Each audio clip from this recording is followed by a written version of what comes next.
ராமராமா, வெள்ளிக்கிழமை பிருகுவாசரக மார்ச் மாசம் 20ஆம் தேதி, விஸ்வாவசு வருஷம் பங்குனி மாசம் 6ஆம் தேதி, சுக்லபக்ஷ த்விதீய திதி, ரேவதி நட்சத்திரம், யோகம் பிராம யோக, பாலவகரணம். ராகுகாலம் 10:30 மணி முதல் 12 மணி வரை, யமகண்டம் மதியம் 3 மணி முதல் 4:30 மணி வரை.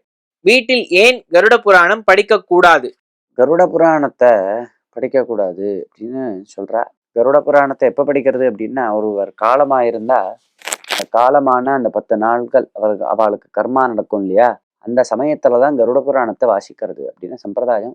கருட புராணத்துல முக்கியமாக இந்த ஜீவனுடைய லோகாந்தர கதி தான் வர்ணிக்கப்பட்டிருக்கு. ஒருவன் பாவம் பண்ணினா அவன் எப்பேற்பட்ட நரகங்கள்லாம் அனுபவிப்பான், புண்ணியசாலியா இருந்தா எப்படி எந்த லோகத்துக்கு போவான், இந்த நரகத்துல என்ன மாதிரி ஒரு சிக்ஷையெல்லாம் இவனுக்கு கொடுக்கப்பட்டும் போன்றதான விஷயங்கள்லாம் ரொம்ப விரிவாக வர்ணிக்கப்படுறது. இந்த ஜீவன் காலமானதுக்கு அப்புறம் காலமாறச்சே இவனுக்கு எந்த மாதிரி அவஸ்தைகள்லாம் இருக்கும், இங்க இருந்து எப்படி இவன் பிரயாணம் பண்ணி போறான், யாரெல்லாம் இவனை அழைச்சிட்டு போவா, அங்க போய் என்னெல்லாம் நடக்கும் போன்றதான விஷயங்கள்லாம் அந்த கருட புராணத்துல சொல்லப்பட்டிருக்கு.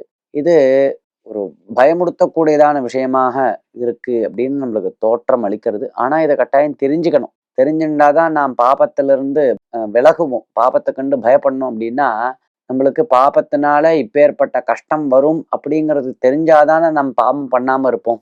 தவறு செய்யாம இருக்கணும்னா என்ன, தவறு பண்ணினா இந்த கஷ்டம் நம்மளுக்கு ஏற்படும் அப்படின்னு தெரிஞ்சாதான் தவறு பண்ணாம இருப்போம். அப்ப கட்டாயம் நாம் இதை தெரிஞ்சுக்க வேண்டும் அப்படிங்கிறதுல எந்த சம்சயமும் இல்லை. அதே சமயத்துல இந்த கர்மாக்கள், அதாவது ஒருவர் காலமாகி இருக்கக்கூடிய அந்த சமயத்துலதான் கருட புராணத்தை வாசிக்கிறது அப்படின்னு ஒரு சம்பிரதாயம் இருந்துருக்கு. கோவில்கள்ல பொது இடங்கள்ல கருட புராணத்தை வாசிக்கலாம், எந்த தப்பும் இல்லை. ராம்ராம்.